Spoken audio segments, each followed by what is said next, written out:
নদিয়া জেলার কল্যাণী গয়েশপুর গ্রামের ঘটনা। গ্রামেও আদিবাসী সম্প্রদায়ের মহিলারা খেলা দিবস উদযাপন করল। কল্যাণী বিধানসভার গয়েশপুর পৌর ৮ নং ওয়ার্ডের আদিবাসী এলাকায় আজ খেলা দিবস উপলক্ষে আদিবাসী মহিলারা মেতে উঠল ফুটবল খেলায়, যা দেখতে দর্শকদের ভিড় জমতে থাকে। এই ফুটবল খেলা ফুটবল উৎসবে পরিণত হলো।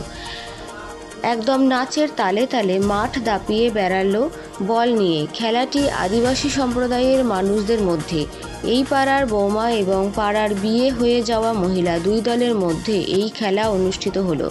সত্যিই অপূর্ব এক খেলা ক্যামেরাবন্দি করে রাখলাম আমরা। নদিয়ার গয়েশপুর থেকে পিন্টু অধিকারীর রিপোর্ট।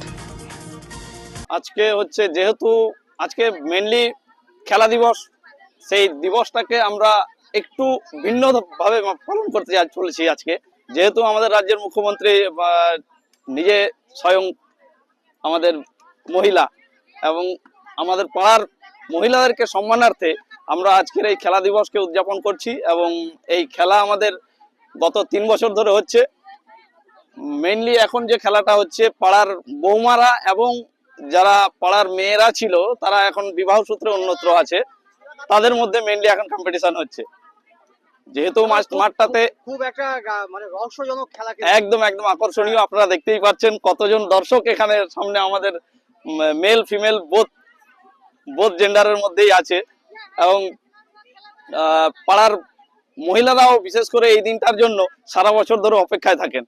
যেহেতু সারা বছর ধরে এই মাঠটাতে ছেলেদের খেলা হয়, তার পাশাপাশি বলে রাখি আমাদের সকালে প্রতিদিন এখানে মহিলাদের ফুটবলের একাডেমি একটা চলে।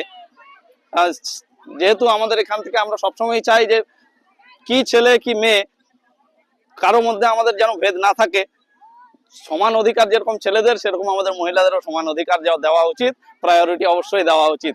তাই আজকে মহিলাদেরকে বিশেষ সম্মানার্থে আমরা এই খেলার আয়োজন করেছি। আপনার নাম? আমার নাম সুনীল কিস্কু, আমি এই ক্লাবেরই একজন সদস্য।